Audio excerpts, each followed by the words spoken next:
Tonight on DC News Now at 9. I am mad, as every resident is in this community, because it's happening too often and we want to help. After a teenager is shot to death on a metro platform, DC's Brookland community sharing serious safety concerns, the changes they want to see in their neighborhood. And in Montgomery County, places of worship targeted by bold thieves. Karma will catch them soon. Karma will catch them soon, he says, as thousands of dollars in donated money is stolen, and at least one of the alleged crimes caught on camera. Hi, everyone. I'm tracking some light showers for your Wednesday, but I've issued a DMV first warn day. I'll show you when coming up.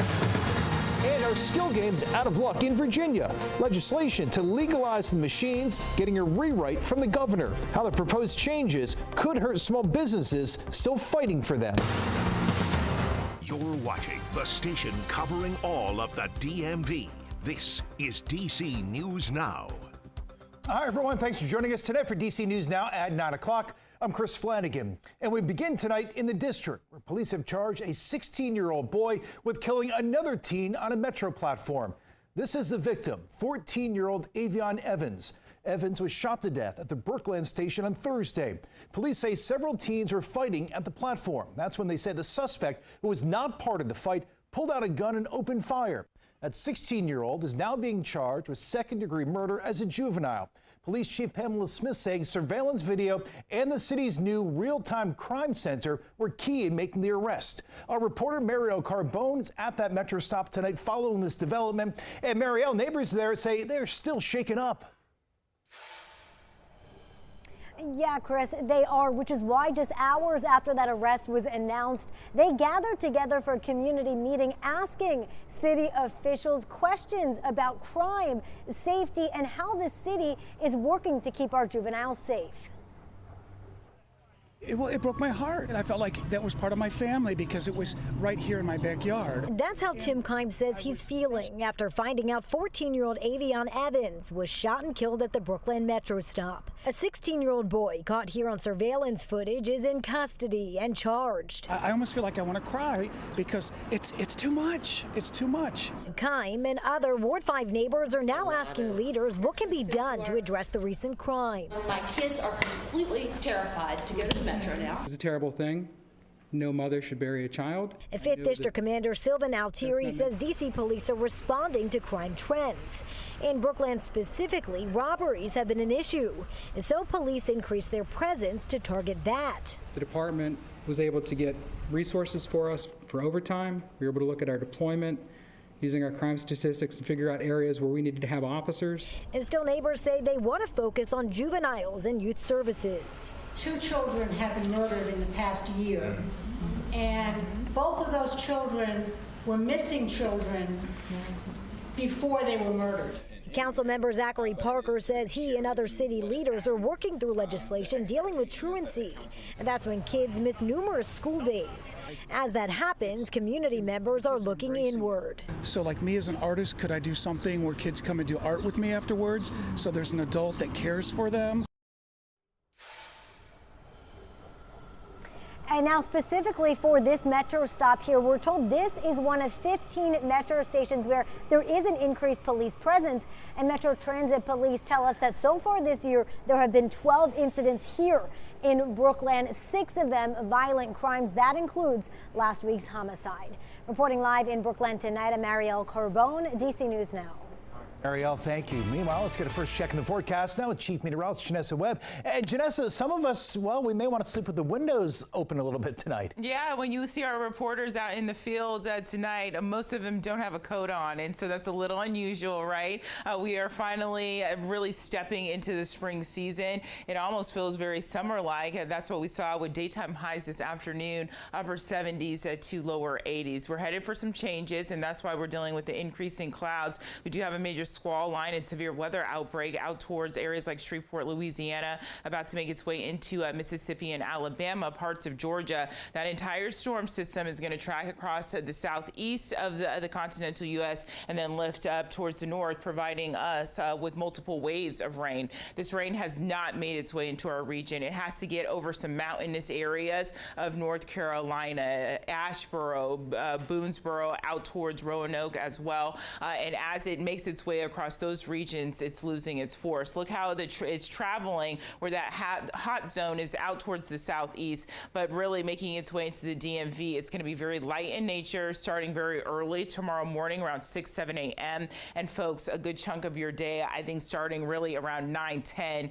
we start to dry out, but the cloud coverage is going to be fairly thick throughout the afternoon. Here's the talker. Look at 9 a.m. and then 11 a.m. And in about an hour span, we'll jump up about 20 degrees. Very mild conditions yet again for tomorrow. Going to feel very summer-like, but we have a broader storm system that will hold together for your Thursday. I have issued that DMV first warn day. I'll show you the exact timing coming up. Chris. Okay, Janessa, thanks. We'll see you then. Meanwhile, all new at 9, a motorcyclist is dead after a crash involving a dash bus in Alexandria.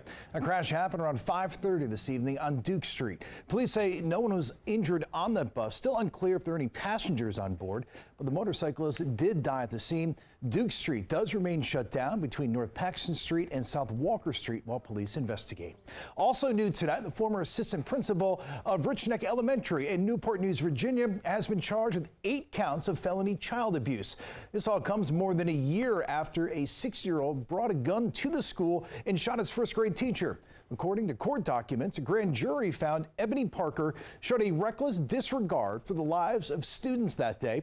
The attorneys for the first-grade teacher allege Parker was warned 3 times that the little boy had a gun, yet failed to call 911 or put the school on lockdown.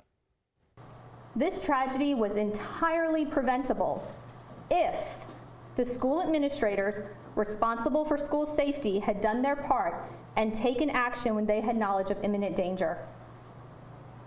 But instead, they failed to act and Abby was shot. Well, Ebony Parker resigned from the school shortly after that shooting. Court records currently have her listed as a fugitive. If found guilty, she could face up to 40 years in prison. We have new video tonight of 3 men burglarizing a Buddhist temple in the Glenmont area of Montgomery County. Monk says thousands of dollars was stolen. That's where we find DC News Now's Daniel Hamburg joining us live tonight. And Daniel, you spoke with the monk whose safe was stolen. Yeah, Chris, he believes that these thieves have been targeting other temples across the country. There were actually a lot of people inside here on Sunday just before 10 a.m. preparing lunch for the monks when on that surveillance camera, 3 men were caught on camera on the side of the building entering. At 9:49 a.m., you can see this man who comes inside to scope out Wat Thai, Washington, D.C., even going outside. Then 6 minutes later, he leaves. He come down from here and then come down and he called his friend. He comes back with 2 other men.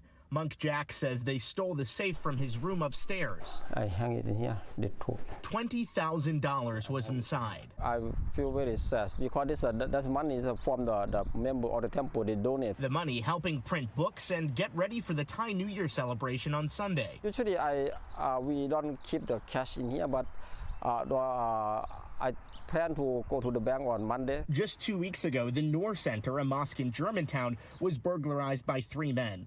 Though not confirmed, the men from those surveillance photos look like the men who stole from Wat Thai. This group, they always go to a Buddhist temple, not just in this area. They go to a lot of U.S. They go to the California, they go to the Texas, they go to the Virginia. Monk Jack says he knows that from talking with other monks across the country.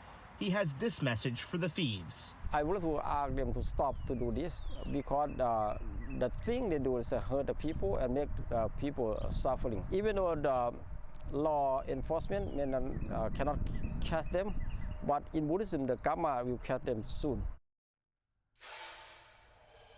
Yeah, he said karma will catch them.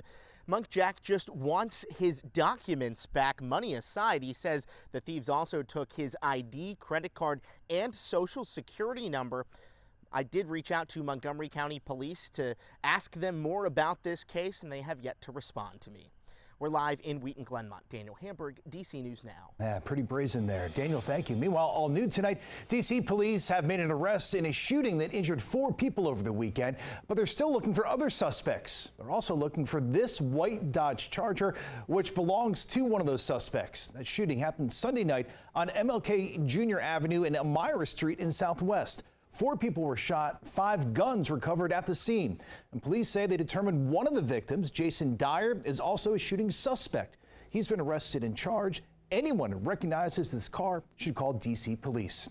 Well, the state of Maryland needs more money to rebuild Baltimore's Key Bridge.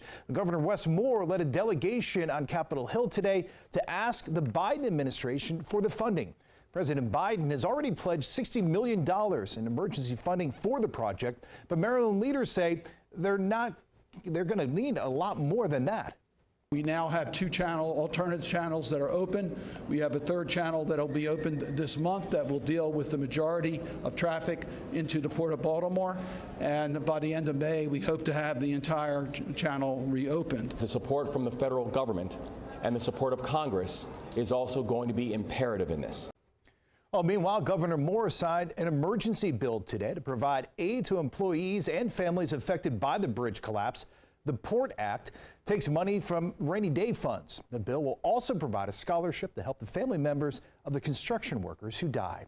As for the cleanup, the governor says 250 million tons of debris, equivalent of the Statue of Liberty, has so far been removed from the river.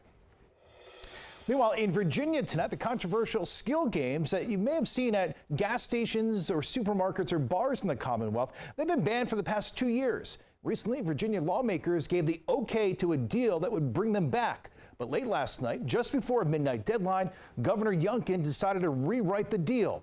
Our Northern Virginia reporter, Max Marcillo, live tonight in Ashburn to break it all down. And Max, so what did the governor do and how are people feeling tonight? Well, Chris, essentially the governor said skill games can come back, but only in really specific circumstances, and that tonight has some people on both sides of this contentious issue sounding off. Here at Finnegan's Grill in Ashburn, the skill game machines are off. It's the same across the Commonwealth. I really feel for the 7-Eleven, the small grocery stores, and the small pubs like mine. Doug Kister owns this pub, and he says the machines were a lifeline during the pandemic, and the revenue helped his business and employees. We have better products, better food coming out, because we're able to pay our staff more money. But after Virginia lawmakers approved a deal to undo the ban, the governor is sending it back. In his proposal, much tougher restrictions, a higher tax rate, and continued bans on the games within a half mile of a school or a church and within 35 miles of a casino. That's frustrating Devinder Singh, who operates some 7-Elevens in Prince William and Fairfax counties. The bill is so anti-small business and in the favor of casinos. Though for others, this was an answer to their concerns. These machines expose children to gambling and they prey on vulnerable communities. Some religious leaders have raised red flags too. We spoke with Vail United Methodist Church pastor Jeffrey Hall by phone today. He says he wanted a full veto, but the governor's proposal is certainly the better one. So it really ends up being a tax on the poor who can't afford it. But back at the bar, a message for the governor. Republicans usually say, I want to support small businesses, and I would ask them to reconsider. Now, support and opposition for that skill game bill, it really is kind of crisscrossed party lines. So next week, lawmakers will return to Richmond, and that will be when they will reconsider or consider for the first time Governor Youngkin's amendment. Reporting in Ashburn, Max Marcilla, DC News Now.